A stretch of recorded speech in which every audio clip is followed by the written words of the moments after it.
পূজার্চনা চ্যানেলে মলমাস তত্ত্বের ওপর যে আলোচনা চলছে সেই আলোচনারই সূত্র ধরে আমরা আবারও বলছি যে মলমাসের সংজ্ঞা দিতে গিয়ে জ্যোতিষশাস্ত্রেতে বলা হয়েছে যে অমাবস্যা দ্বয়ং যত্র রবি সংক্রান্তি বর্জিতম মলমাস সবিজ্ঞেয় বিষ্ণু সপীতি কর্কটে। শ্লোকটা মন দিয়ে শুনবেন।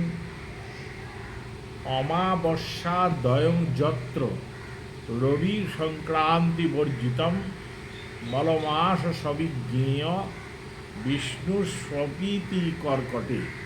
সাধারণত বিষ্ণু আষাঢ় মাসে শয়ন করেন, কিন্তু মলমাস থাকলে যদি এর আগে মলমাস হয়ে যায় তাহলে ভগবান বিষ্ণু শ্রাবণ মাসে শয়ন একাদশী হয়। সেতে বিষ্ণু সদা সারে ভাদ্রে চ পরিবর্ততে কার্তিকে পরিবুদ্ধিত বিষ্ণু শুক্লপক্ষে হরের দিনে।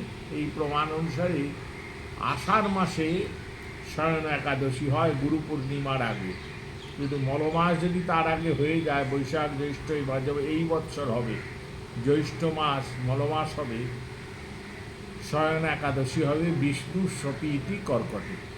তাহলে মলমাস দ্বয়ং যত্র রবি সংক্রান্তি বর্জিতম মলমাস সবিজ্ঞেয় বিষ্ণু সপীতি কর্কটে। আবারও বলছি যে অসংক্রান্ত মাসোধিমাস স্ফুটং অসংক্রান্ত মাসোধিমাস স্ফুটস্য দ্বিসংক্রান্ত মাস ছয়াক্ষ কদাচিৎ স্বয়ং কার্তিকাদিত্রয়ে নান্যদাস্য তথা বর্ষ মধ্যয়োধি মাসদ্বয়ং স্যাৎ। অসংক্রান্ত মাসোধিমাস স্ফুটস্য দ্বিসংক্রান্ত মাস ছয়াক্ষ কদাচিৎ ছয় কার্তিকাদিত্রয়ে নান্যতাস্য তদা বর্ষ মধ্যে দিবাসদ্বয়ং স্যাৎ। আমরা পরের ভিডিও এই দুটো শ্লোককেই বিস্তৃত ব্যাখ্যা করব। এর ভেতর আর একটা কথা একটু শুনে নিন। দশানাং ফাল্গুনাদীনাং প্রায় মাঘস্য চ কচ্চিৎ নপুংসকত্বং ভবতি ন পৌষস্য কদাচন। ফাল্গুনাদি বৎসরের ভেতর 10 মাস, এই 10 মাস মলমাস হয়, কিন্তু পৌষ মাস কখনো মলমাস হতে পারে না। কারণ পৌষ মাসকে ধনু, যে মাসেতে ধনু রাশিতে সূর্যদেব থাকেন সেই ধনু নিয়ত মল, তাই আলাদা করে পৌষ মাসকে মলমাস ধার্য করা হয় না। তাই বলছে ন পৌষস্য কদাচন। এই জ্যোতিষের বচন, জ্যোতিষতত্ত্বের বচন।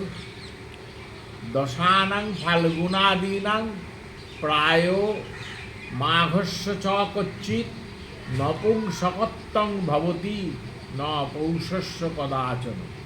আর পরে যে শ্লোকটা এর আগেই বললাম ভীম পরাক্রমের বছর। অসংক্রান্তা মাসৌধিমাস স্ফুটাস্য দ্বিসংক্রান্ত মাস ছয়াক্ষ কদাচিৎ ছয়ৌ কার্তিকাদিত্রয়ে নান্যদাস্য তদা বর্ষ মধ্যে দিবাসদ্বয়ং স্যাৎ। শুধুমাত্র মলমাস নয়, ক্ষয় মাস বলেও একটা মাস আছে। এই ক্ষয় মাস এবং মলমাসের ভেতর কী পার্থক্য, ক্ষয় মাস কোনগুলোকে বলে, মলমাস কোনগুলোকে বলে, আমরা পূজার্চনা চ্যানেল এগুলোকে ব্যাখ্যা করব।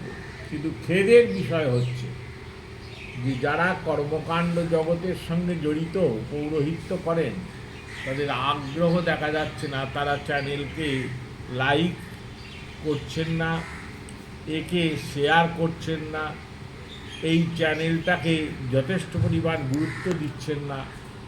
আপনারা যদি না গুরুত্ব দেন তাহলে আমাদের বলার অভিপ্রায়টা কমে যাবে। সেক্ষেত্রে আপনারা জানবেনই না, মলমাস মলমাস বলে নেচে বেড়াবেন। কাকে বলে মলমাস? এই মলমাসে কি কি হতে পারে, কি কি হতে পারে না, কি কি করা যায়, কি কি বর্জনীয়, ক্ষয় মাস কাকে বলে, আর মলমাস বা কাকে বলে, এগুলো জানার জন্য আমরা আগামী দিনে নিশ্চিতভাবে আবার আসব। সময় সংক্ষেপ, ছোট ছোট ভিডিও করতে হয়, আপনাদের শোনার ধৈর্যও কম।